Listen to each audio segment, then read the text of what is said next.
Some days when we start these, all I want is lunch, and I don't have it yet.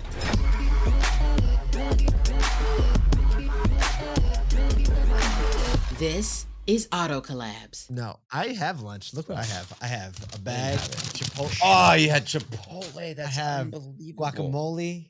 I'm ready for a podcast. Guacamole. That's the worst food to eat during. We're a podcast. fighting. You know, by did the you know way. that what's his name? Bobby Flay?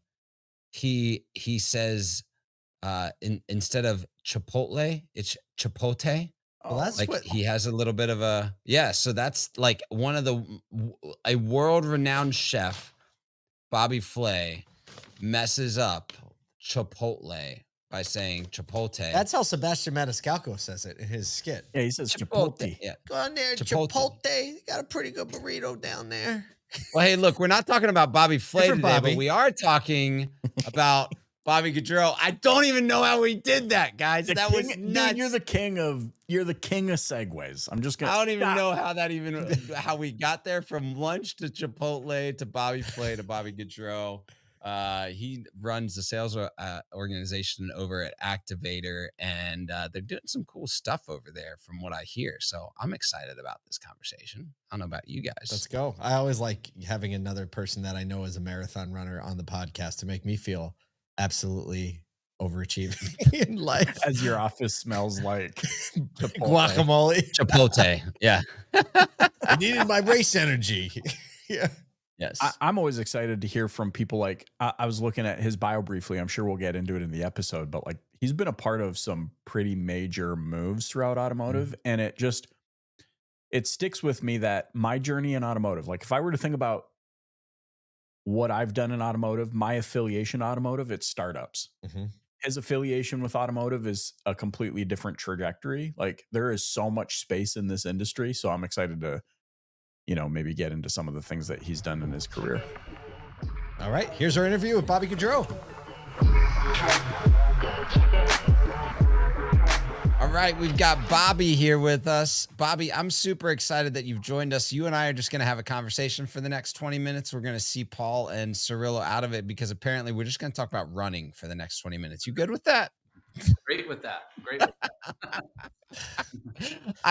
I'm starting that way because we found out that you have run a ridiculous amount of miles, marathons, Ironmans, bike things in your life. Is that fact, or is it just something we wrote like on a press release to make it sound cool? Yeah, no, it is fact. I have run my fair share of marathons and other long events. So That wasn't the part of the bio that got me. It was the first part of the bio where it's like sold auto base to Dominion, dealer rated to cars, IMN to Reynolds. And I just and then the running hit me at the end. I was like, I'm just going to go home and eat ice cream for the rest of the day. When do you have time for all of this? I'm going to go eat ice cream for the rest of the day, I think. Right. Well, this is good. You guys make me feel good. I'm going to talk to you guys more often. So. Well, because we're going to drop the hammer in like 30 seconds. So. Yeah. The pig always feels really good before they were like, oh, I'm dinner. Right. That's cute. So, okay, but no, I do have to ask, when it comes to your running on treats, and I know, that obviously we're talking auto business, but like, where did that desire come from to run? You've run what, 25 marathons or something at this point? Yeah, no, I mean, it's actually, it's an easy story to tell because I've said it many times.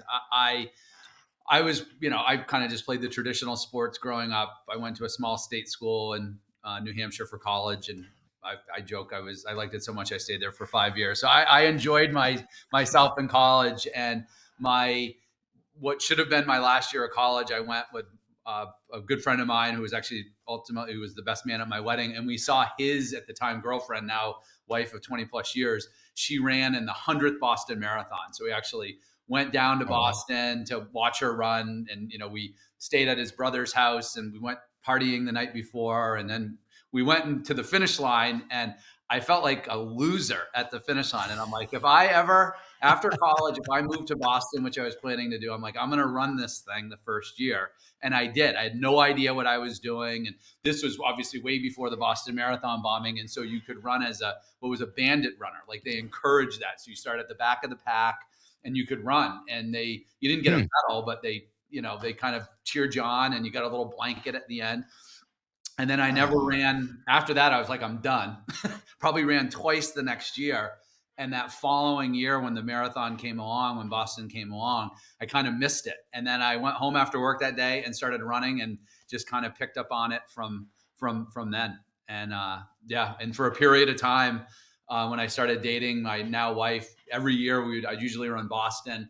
And then before we had our son, we would go somewhere and we would, kind of a vacation marathon. So I'd usually run a marathon. She'd run a half marathon. We did that for a number of years, and been doing that for a long time. So I think that's how Cirillo plans his vacations, isn't it? That is not how our vacations work now, for the record. But. You're muted, Michael. I know. Or you're just punking us. Your roadcaster's muted. No. His face, which is great, because now we can just, Michael. What's great about this is I think he said like a probably 50 words since we started, and Has nobody's really? known. No, I'm just messing with you. It's He's still so muted. good. I don't know. Still, He looks confused. So we're going to keep moving. I'm just going to keep going. So this is what you get here at This is Auto a question Collabs. we ask a lot of people. I know. But can you tell us about your journey into the auto industry? I mean, because your path isn't like New Hampshire College Marathon auto industry, right? Yeah. So it was, I don't know if it was conventional or unconventional, but I had a uncle who was actually was an executive with Volvo, and I really, after I graduated college, I wasn't really sure what I was going to do. I thought I was going to move out to Colorado and ski. And after a terse conversation with him, I ended up getting a job working at Boston Volvo Village in Brighton, Mass. So that was really my first job out of college. It was late 1998.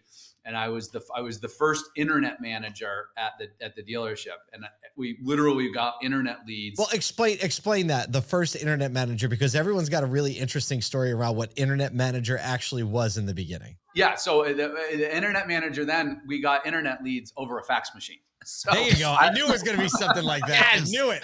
It's perfect.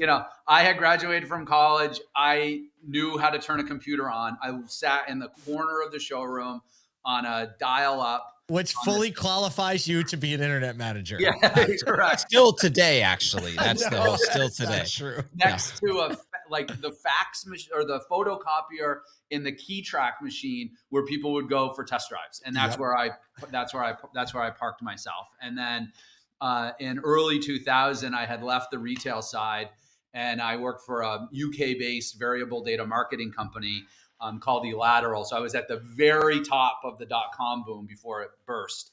And I was calling into, Fortune 1000 companies and up in, kind of big box retail, automotive, financial services. And then when the 9/11 happened and then the bubble burst, I went back to business school. And since 2004, after I got out of school, I've worked for a series of companies. It's all been software, probably 90% in the automotive space. And so I've been lucky, and I've kind of worn all the hats. I've been an individual contributor.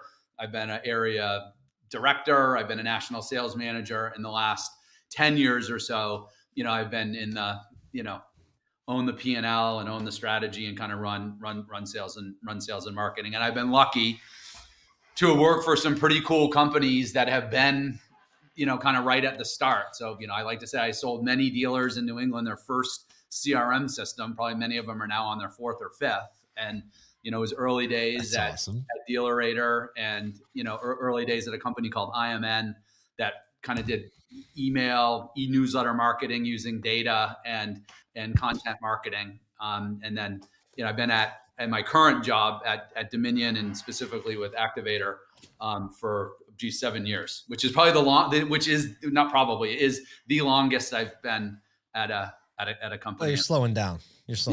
What I find always intriguing is, like, you had the dealer, and then the dealer experience, and then an industry partner experience, and the auto side, and then you've taken journeys outside of auto and come back. It seems like a couple times. Yep, twice. Yeah. So I want to hear a little bit about like when you've gone away.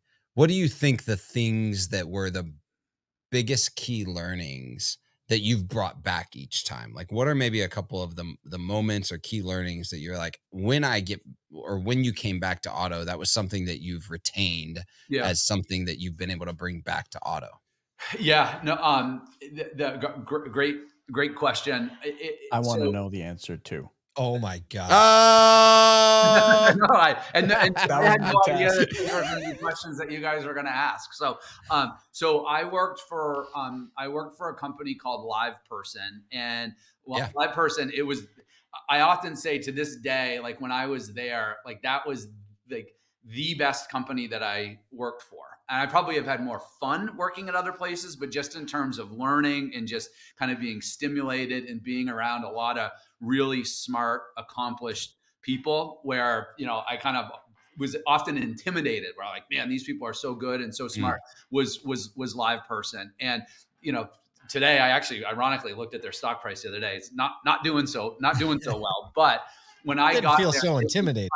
They were really at a really cool time, and they were very much established as an enterprise leader, very much established in the small business market. I joined when they were going to kind of enter into mid-market. So really that had largely been ignored, but that was probably the biggest TAM, was all of these companies. And we categorized a mid-market company that did about $100 million to roughly $1.5 billion in annual sales. So I was calling into some pretty cool companies like Patagonia and, products and services that, I wore or were in my closet or were in my house. But the way the guy that ran the sales and services department and a lot of the managers there all kind of came up through working at Xerox, which was like, the equivalent of working at, Salesforce.com or one of these like cutthroat, kind of sales environments. And a lot of them came through PTC, which was like the creme de la creme on sales process.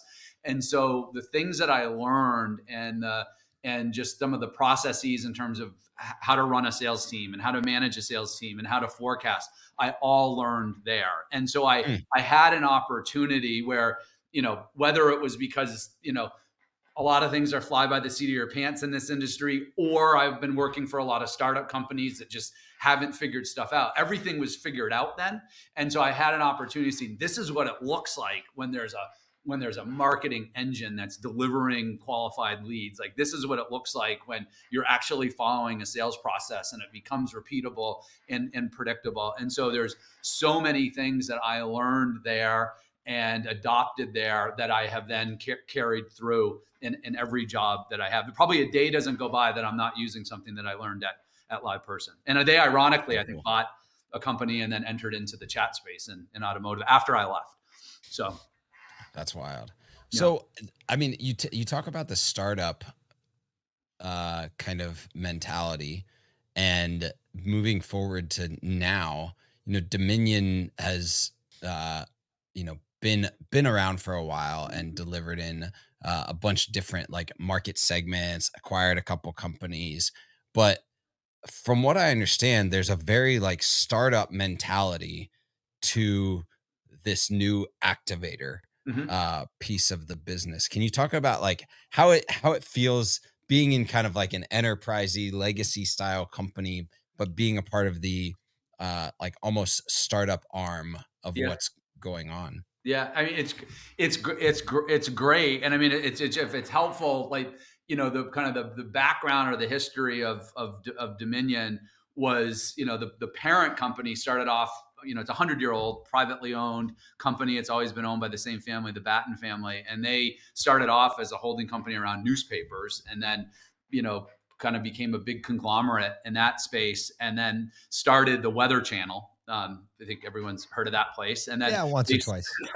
They sold that. And then through that, there was kind of an investor of a few of the different companies, but they created a Dominion Ventures, which is basically a private equity arm, to start looking at how can we diversify outside of traditional media and go into other software services in segments like automotive, obviously, real estate, franchise services. And so they started a period of time, probably around 2005, 2006, where they started to invest in all these companies. And so at one point in time, there were probably over 10 companies in the automotive subsidiary. Today, there's probably 4 or 5. And so Activator, when I joined Dominion in December of 2017, I was responsible for sales over kind of an umbrella of a number of companies. We had CRM, we had websites, we had a lot of different digital companies, and we had equity mining and customer retention marketing. And kind of over a period of time, we looked at some of these businesses where maybe we weren't as competitive, or they were just hyper competitive, and they didn't fit the portfolio that Dominion wanted to be in. We kind of just whittled that down. And around 2000, like probably around 20, right before COVID, we kind of were at a crossroads where we had our equity business, and our CEO said, look, equity's good, but it's ubiquitous, right? It's so good, everybody has it. And so we no longer want to be in the standalone equity business anymore. And so figure something out. So we started to build around that to say, all right, can we kind of evolve outside of just targeting people at the bottom of the funnel and start implementing kind of true kind of funnel marketing strategies and introducing in more channels into the mix beyond just email. And we had a really, starting in 2000, even after 2020, even after COVID, we really started to get some pretty good momentum, some really good momentum. And then boom, the inventory crisis came and kind of hit everyone square in the face. And what that did for us is that just put a lens on the fact that we were on the right track, but our technology that had largely been homegrown was good, but it was really difficult to flex and go fast with that. And so we kind of hit a crossroads, right? We could go backwards, which wasn't an option, right? We could continue to invest. And that's what's nice about Dominion, where, I don't have a blank check, but we're owned by a really big company that has a lot of resources and a lot of capital that they can continue to invest in us. And it's not like other places where you have to go out and raise institutional money. And then we've got these, bloodthirsty, investors constantly asking, when am I going to get my money out? So we put together a business case, and we made the decision, in order for us to go fastest, we would invest in kind of building the software outside. So we didn't outsource our ideas. We didn't outsource our 20 years of experience. We didn't outsource some of the proprietary things that we have, but we outsourced where we built this. And so we ended up partnering with Salesforce.com. And so we rebuilt our marketing engine inside of Marketing Cloud. And then we rebuilt, or we shouldn't say rebuilt, we built a customer data platform using Sales Cloud. And then we were able to really leverage what we were really good at, which was segmenting information out of a DMS and organizing that information for equity and customer retention marketing. And then that was kind of our first use case that we said, okay, now what happens when we execute these things through this marketing engine and starting to leverage the benefits of a customer data platform? And then we've taken off from there. We started to build new journeys. We're starting to ingest different first and third party data sources. And then we've created what we're referring to as a data management layer that's basically this iron dome that sits around everything to protect all the nasty stuff coming in.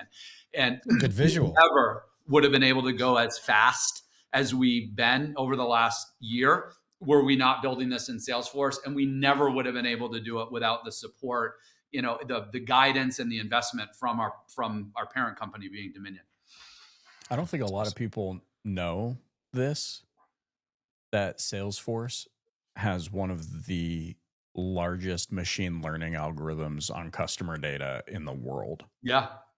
Like they've been talking about CDPs before they even had a name for it. And so that really stands out to me, because I remember 10 years ago learning about Salesforce integrating all these different machine learning, AI, this, that, the next thing, as far as customer data was concerned. So that's really interesting that you guys have tapped into that.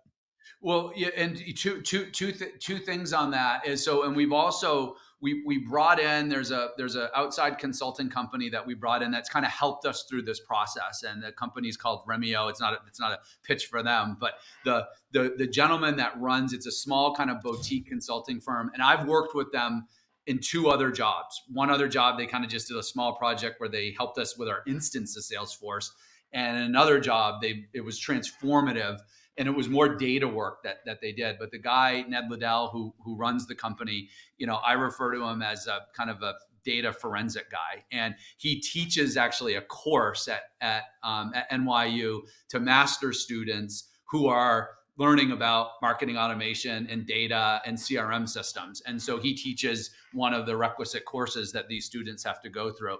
So we initially brought them in to look at everything and help us make recommendations. And it's, it probably, you didn't need to have an advanced degree to realize that they pointed us in the Salesforce direction.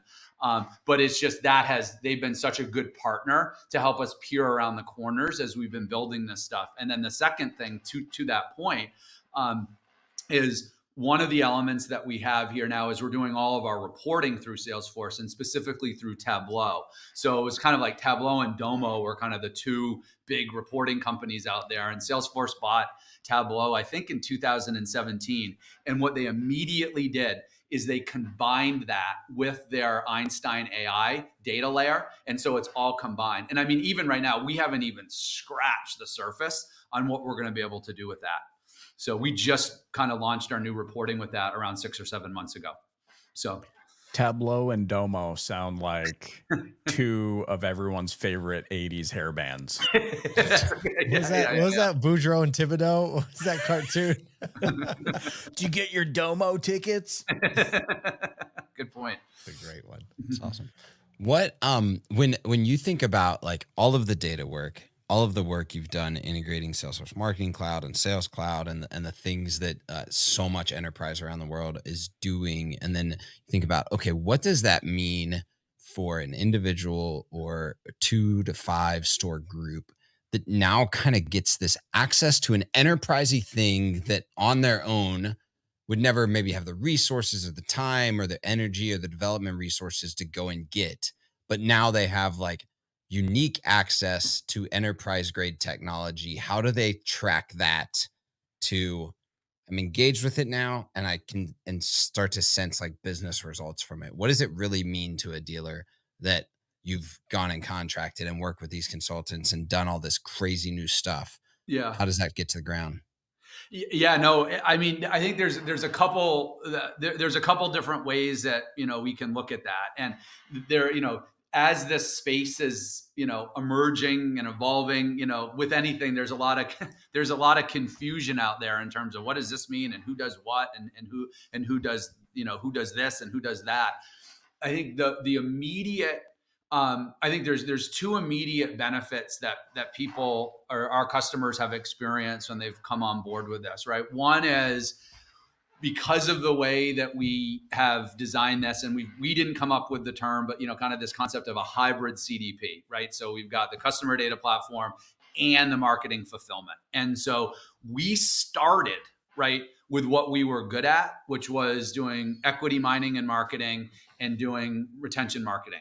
And so we started with those journeys in place where and this isn't a knock, this is just where there's a lot of other companies in this space that started engaging customers on websites or on digital, right? And we're all kind of come to the middle.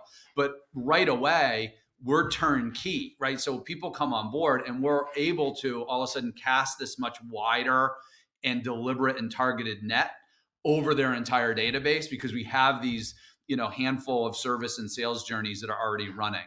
And because we have the channels now through Marketing Cloud, whether it's email or direct mail or SMS, are all embedded together, we see instant engagement improvements because it's much easier for us to find and reach customers because we've got all of those different contact points as opposed to them being all disparate all over the place. So we can see that and then we can kind of prove it to ourselves and to the customers through the reporting.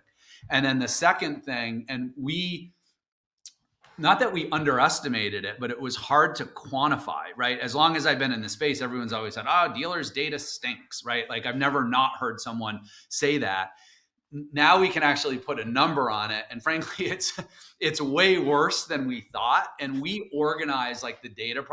I could talk to you guys for 5 hours on the data, and I know we only have 20 or 30 Would you minutes. spare us the details? All of Just it up. kidding. But we organize the data problems into 3 buckets. So we look at duplicate records, we look at malformed records, and we look at kind of bad email. So bad emails are invalid, spam traps, etc.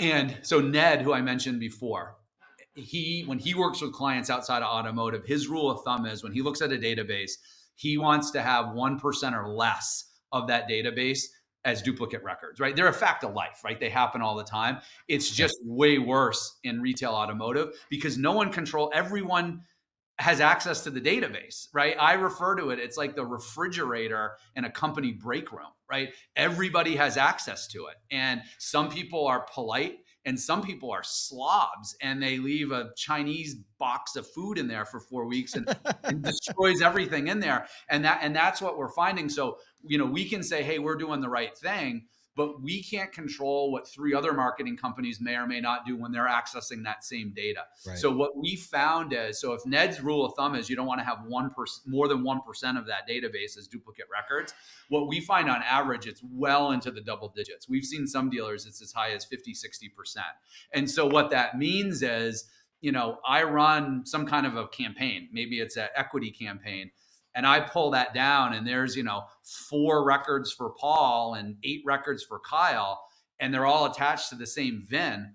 All of those are going to get pulled into whatever marketing campaign you're doing. It doesn't matter if you're delivering that through a sophisticated marketing engine like we have with Activator and through Marketing Cloud, or I'm just doing it through my personal Gmail account. All those things are going to get staged and they're going to get sent out. And then the second area is the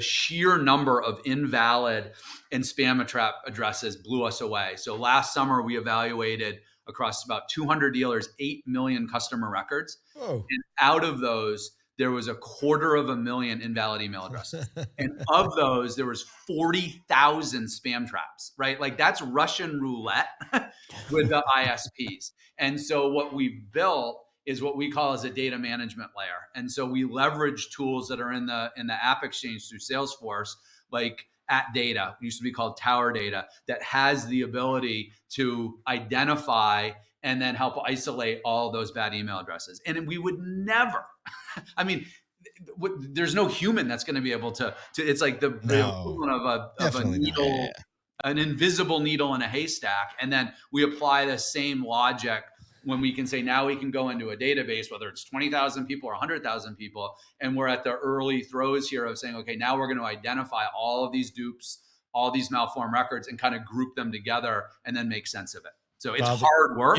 Coming into this podcast episode, when we said you were going to be on, people were like, he's low energy, he's an underachiever, all these things. I didn't pick up any of that stuff during this entire Hey, thank you so much for sharing just your energy and your insights and your experience with us. I know that our audience is going to pull some stuff out of this and really get them thinking in a different way. Thank you for the meaningful work that you're doing in automotive to make the whole industry better. Bobby, thank you so much for joining us today on Auto Collabs. This has been great. Thank you, guys. You know what's crazy to me? You sit down with guys who have been part of massive exits and acquisitions, and I think as a result of that, the other big things they do in their life, like, I don't know about you, but it's like the other big things they do in their life are like, yeah, whatever. Like you're like, hey, you ran 107 miles and like you're gonna run another 50 this, and you rode your bike for 104 miles, and he's like, yeah, it's just what I do. Okay. But it's like, if that was me, I would be like, I'm like, I wonder what. Like, no, I want to tell you what I work on every day. Let me tell you about my running, right? Yeah. For me, I'm like, I run my mouth. I run the starter on my motorcycle. I run out my wife's patience. Yeah, right. I don't know. What are your guys' thoughts? I gotta wonder if, because he's done so many big things that it's like big things to the regular people just don't seem big anymore because it's like you've climbed massive. I think must be. kind of the answer to that is, I've read Elon Musk's book, The Biography by Walter Isaacson. I've read several other of those biographies. And what a common thread is that it seems like big things to everyone else. To them, it seems like the logical next step. Like, why wouldn't somebody do this thing? And I like picked that up from him. Like, look, we have this, we have this, we have that. Like, why wouldn't we just do this? And the scorecard isn't really as important as the, like, can we fix this problem with the tools we have in a new and innovative way? That's, I don't know, my 2 cents. Yep. And just the fact that, like, the very next thing for Activator to be, what, we've built all this really cool stuff that dealers are using. We're not satisfied. Bring in Salesforce, right? That is an energetic thing for the industry that came out of a 100-year-old company that started with newspapers and the Weather Channel. Like, that's really cool for me to see, because a lot of times you look at legacy companies and you go, there's no way nothing new, net new, really cool, innovative is going to come out of that. And so to see something like Salesforce, Tableau, a net new thing come out of a company like that, like it gives me hope for every large, medium, or small company. Well, hey, I mean, it goes to show that partnerships equal innovation, and they definitely caught on to that. And that's something we care deeply about at ASOTU more than cars. So, hey, we hope you enjoyed this episode with Bobby Gaudreau. Would love for you to click that subscribe button wherever you're listening or watching to this right now. On behalf of Paul J. Daly, Kyle Mountsier, myself, Michael Cirillo, thanks so much for joining us on Auto Collabs.